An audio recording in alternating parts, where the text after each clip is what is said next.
So on yesterday, House Republicans held a hearing to decide on whether or not they were going to hold Hunter Biden in contempt.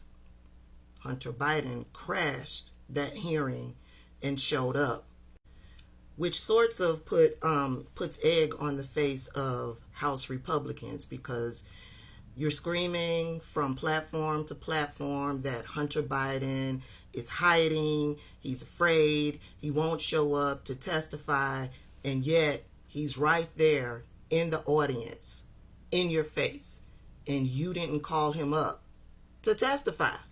No, you held a hearing with him in the audience, and instead of calling him up to ask questions to get to the truth, as you all claim that you want to do, no, you one by one go from rep to rep to try to chastise him as a child. Here are some of the highlights from that hearing. Who bribed Hunter Biden to be here today? That's my first question.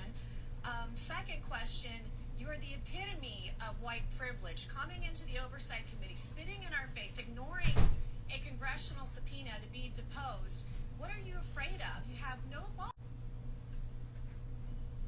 For years, Republicans have been saying that white privilege doesn't exist.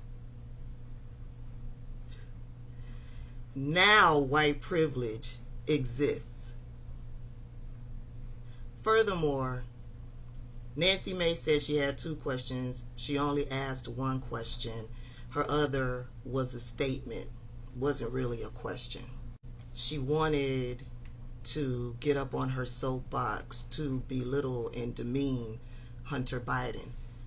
And yet you're whining that you can't get this man to come in to answer your questions. He's there. Call him up. Have him sit at the witness table so you can ask your questions. There's more.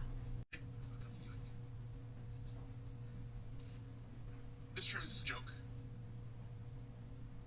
No, seriously, is this hearing a joke? This is a committee that now cares about subpoena compliance?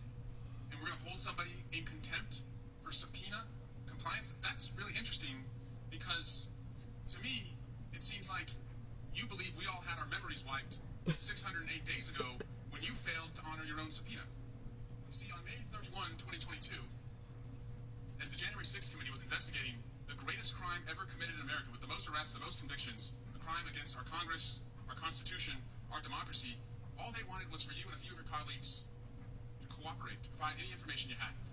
And what you all did, for 608 days and counting, you didn't show up. And you want us to take this proceeding seriously, where you have an issue with somebody else's compliance with a subpoena, somebody who actually is willing to come forward publicly, something you were not willing to do, something you and Mr. McCarthy and others who were asked to testify were not willing to do. So seriously, is this a joke? If it's a joke, great. This whole Congress has been a joke, so it would be in line and on brand with what has been taking place.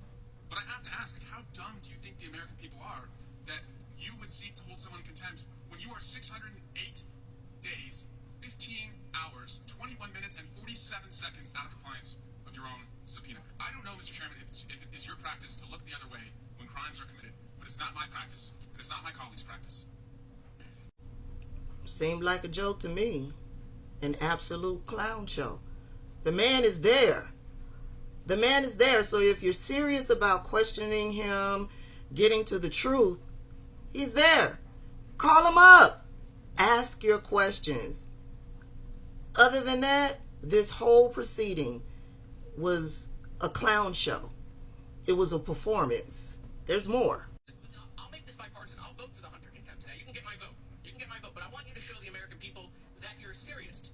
Here is the subpoena to Representative Scott Perry, who did not comply. I'd like to enter this into the record. Here is the subpoena to Mark Meadows. I'd like to enter this into the record, who did not comply. Here is the subpoena to Jim Jordan, who did not comply with a lawful subpoena. I'd like to enter that into the record. Here is the subpoena to Mo Brooks, who did not comply. I'd like to enter that into the record. Here is the subpoena to Mr. Biggs, who did not comply. I'd like to enter that into the record. And here's the subpoena to Mr. McCarthy, who did not comply. I'd like to enter that into the record. There's an amendment coming to add some of those names into the contempt order. You vote to add those names and show the American people that we apply the law equally, not just when it's Democrats, right? It's a crime when it's Democrats, but when it's Trump and the Republicans, No, show that you're serious and that everyone is not above the law. Vote for that amendment, and I'll vote for the Hunter Biden contempt. Brava. Yeah, you do this, and I'll do this. You take this seriously, then I'll take this clown show seriously. But did I say that the man is there? He's in the audience. You can pull him up, sit him down at that witness table, and start asking your questions. Did not one of them call the Republicans on their bluff and say, he's here? He's here. Let's call him up. Let's sit him at the witness table so we can ask the questions and get down to the truth. There's more. It's the Queen. Let me tell you why nobody wants to talk to y'all behind closed doors, because y'all lie. That's just the bottom line. You have done it thus far in this investigation. You have done it this far as it relates to this committee. And every single hearing, y'all spin. I don't know how y'all are still standing right now, because you should be quite dizzy from all the spinning that you're constantly doing when it comes to spinning the truth. You talk about free and fair elections, but you back a guy who we know tried to steal the election. And this isn't about what Democrats have to say. Let me remind you, for those of you that don't know how the justice system works, it's not a matter of the president went in and indicted Trump, but we are talking about grand juries. Grand juries are comprised of American citizens, and the people that have entered pleas of guilty that will be flipping on your leader in a minute, they are Republicans. I do want to point that out. And half of them were Republicans that were handpicked by Donald Trump himself. So, to be clear, whatever happens to your little leader, it's going to be because of the actions that he took. So you can talk all you want to about how January 6th was nonsense, but all of y'all were running at that time. Y'all were grabbing y'all's gas masks, and y'all were running to your offices because you didn't know if they were coming to kill you. You should have cared that somebody was there to protect you, but instead you want to play games because you found out that it was your leader that decided that he wanted to propagate an insurrection on our country. So don't tell me that you care about the Constitution, because you don't.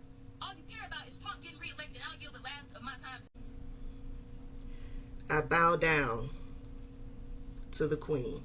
She's not going to hold her tongue, and she's going to deliver her message with black excellence and black girl spicy sauce, as much of it as she can.